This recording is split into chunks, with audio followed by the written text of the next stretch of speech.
Paediatric and metabolic surgeon Fortis hospital Mohali. आज हम detail में बात करेंगे कि स्लीप एपनिया होता कैसे है और इसे कैसे छुटकारा पाया जा सकता है। तो पहले हमें समझना है कि हमारी बॉडी में जितने भी मसल्स हैं उनके अंदर एक टोन होती है। जब आप सोने जाते हैं हमारी बॉडी में से मसल टोन होती है वो चली जाती है। जब बॉडी में फैट बढ़ता है या वेट बढ़ता है तो हमारी बॉडी में फैट हर जगह पे डिपॉजिट होना स्टार्ट हो जाता है।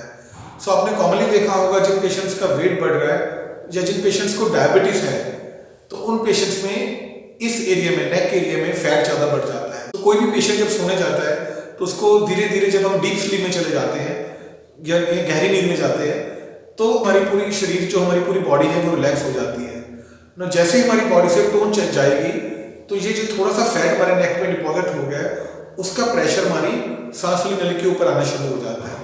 अब इसका नतीजा ये होता है कि हमारी स्नोरिंग बढ़ जाती है, हमारे खराटे आने शुरू होते हैं। तो कॉमनली आपने देखा होगा जो पेशेंट सोने के लिए जाता है उसको इमीडिएटली कोई प्रॉब्लम नहीं आती, बट सोने के 1 से 2 घंटे बाद जब हम डीप स्लीप में होते हैं हमारी खराटों की स्पीड और इंटेंसिटी बढ़ जाती है।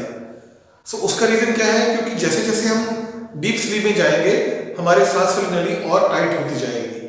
सो एक पॉइंट आएगा जिस टाइम पे हमारी सांस लेने नली बंद हो जाएगी। अब उस पॉइंट पे क्या होगा कि ब्लड में जो ऑक्सीजन की मात्रा है वो 100 से कम होकर 60% या 55 तक भी आ सकती है, जिसकी वजह से हमारे ब्रेन को एक सिग्नल मिलता है जो डेंजरस सिग्नल है, जिसकी वजह से हमारा ब्रेन जाग जाता है और हमारी नींद खुल जाती है। जैसे ही हमारी नींद खुलेगी हमारे मसल्स में टोन वापस आ जाएगी और हमारे खराटे बंद हो जाएंगे।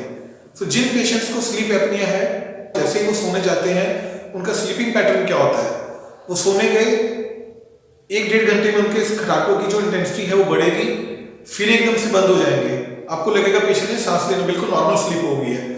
वो टाइम वो है जब उनका ब्रेन जाग गया है, मसल्स में टोन आ गई है, तो ये प्रेशर उठ गया है और सांस की नली वापस खुल गई है।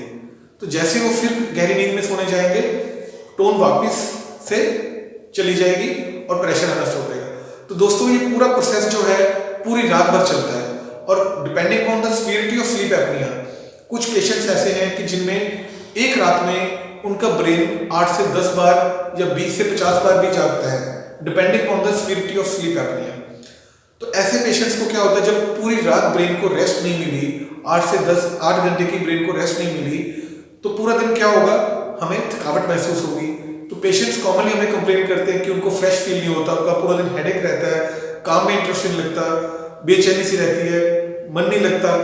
तो ये सब जो कॉमनेस्ट रीजंस हैं वो यही है कि उनको ब्रेन को रेस्ट नहीं मिली। इनफैक्ट कुछ पेशेंट्स ऐसे हैं जिनको गाड़ी चलाते समय नींद आ जाती है, कहीं पे भी आप देखा होगा कि बैठे बैठे पेशेंट्स हो गया या किसी से बात करते से हो गए। उसका मेन रीजन वही है क्योंकि ब्रेन को रेस्ट चाहिए, जो रात भर में रेस्ट नहीं मिली वो उसको डे में चाहिए। तो ये तो मैंने बात की थी कि लाइक स्लीप एपनिया की वजह से आपको सिम्टम्स क्या आते हैं, लेकिन अगर मेडिकली बात करूं तो स्लीप एपनिया का आपकी बॉडी के ऊपर बहुत ही डेंजरस इफेक्ट है।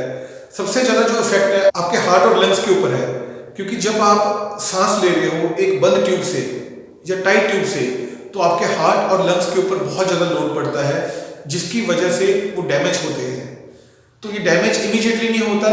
जिन पेशेंट्स को लंबे समय तक स्लीप एपनिया है, मे बी लाइक 10 साल से, तो उनका हार्ट और लंग्स धीरे धीरे डैमेज होते हैं। बहुत सारे पेशेंट जो स्लीप एपनिया से सफ़र करते हैं वो कॉमनली फ्लैट बेड पे नहीं सो पाते, क्योंकि जब आप बेड पे फ्लैट सोओगे तो आपका जो डायफ्राम होता है, डायफ्राम एक पार्ट होता है जो हमारे पेट और लंग्स के बीच में एक पार्टीशन होती है, तो आपका डायफ्राम का लेवल और ऊपर आ जाता है और लंग्स में आपकी कैपेसिटी एक्सपैंड होने की कैपेसिटी और कम हो जाती है।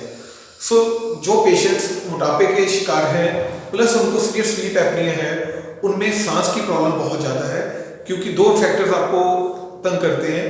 एक तो आपका डायफ्राम ऊपर आ गया, लंग्स एक्सपैंड नहीं हो पा रहे जिसकी वजह से आपका ब्लड में ऑक्सीजन लेवल मेंटेन नहीं हो रहा। सेकेंडली जब आप रात को सो रहे हो तो आपके अंदर ऑक्सीजन नहीं पूरी जा रही। तो ओवरऑल ऐसे पेशेंट्स में क्या होता है, ऑक्सीजन का लेवल बहुत कम हो जाता है एंड जो हमारी कार्बन डाइऑक्साइड गैस है जो हमारी बॉडी के लिए हानिकारक है और शरीर से बाहर जानी चाहिए, वो बॉडी के अंदर इकट्ठी होनी स्टार्ट हो जाती है, रिटेन होनी चली जाती है।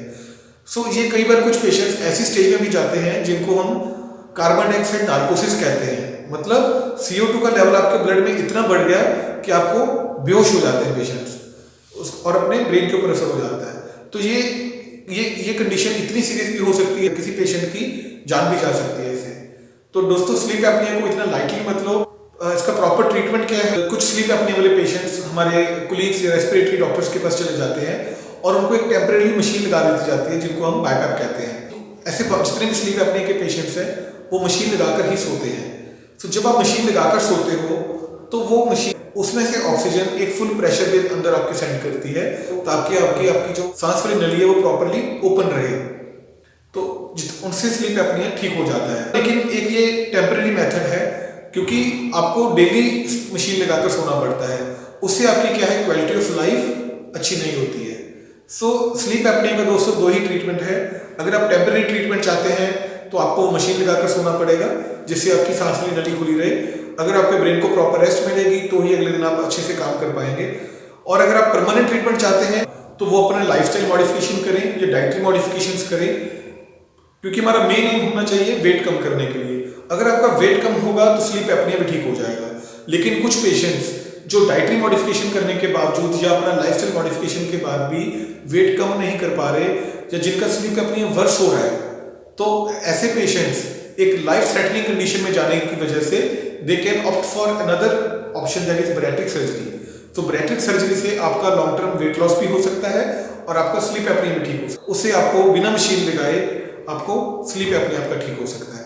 अभी मेरे पास एक पेशेंट था जिसका वेट 196 kg था, वो चंडीगढ़ से था, यंग लड़का 28 साल का, जिसको सीवियर स्लीप एपनिया की वजह से उसका हार्ट था जो लोड डलने की वजह से वो हार्ट डायलेट हो गया।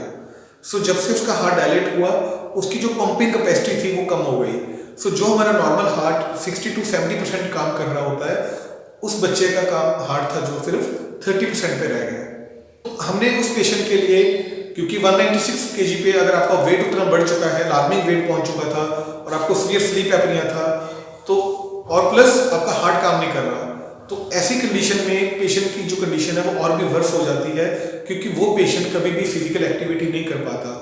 हम कॉमनली बात करते हैं कि अगर आपको वेट कम करना है तो अपनी डाइट पे मॉडिफिकेशन करिए या आप अपना लाइफस्टाइल मॉडिफिकेशन करिए, अपनी रेगुलर वॉक रखिए। लेकिन उस पेशेंट में क्या था कि वो वॉक नहीं कर पाता था ज़्यादा, क्योंकि अगर वो वॉक करता था इतने वजन के साथ तो उसके हार्ट के ऊपर लोड पड़ता था जिससे उसकी जान को खतरा था। हमने उसकी सारी असेसमेंट की और उसका वर्कअप किया और नॉर्मल पेशेंट से वो बहुत ज़्यादा हाई रिस्क पेशेंट था, तो फिर हमने उसकी लैप्रोस्कोपिक स्लीप गैस्ट्रेक्टमी की। अब उस पेशेंट का वजन 196 से कम होके खाली 92 kg रह गया है और उसका स्लीप एपनिया पहले ही 15 दिनों में ठीक होना स्टार्ट हो गया, क्योंकि जब आपका वेट कम होता है सबसे पहले आपका वेट इस नेक एरिया से जाता है। अब उसको बिल्कुल नॉर्मल नींद आ रही है, उसको कोई खराटे नहीं आ रहे हैं, उसका जो हार्ट के ऊपर लोड डल रहा था वो भी कम हो गया और उसकी quality of life overall improve हो गई है। इस बीमारी से बचने के लिए आपको अवेयरनेस होनी चाहिए कि आपको प्रॉब्लम कहाँ पे है।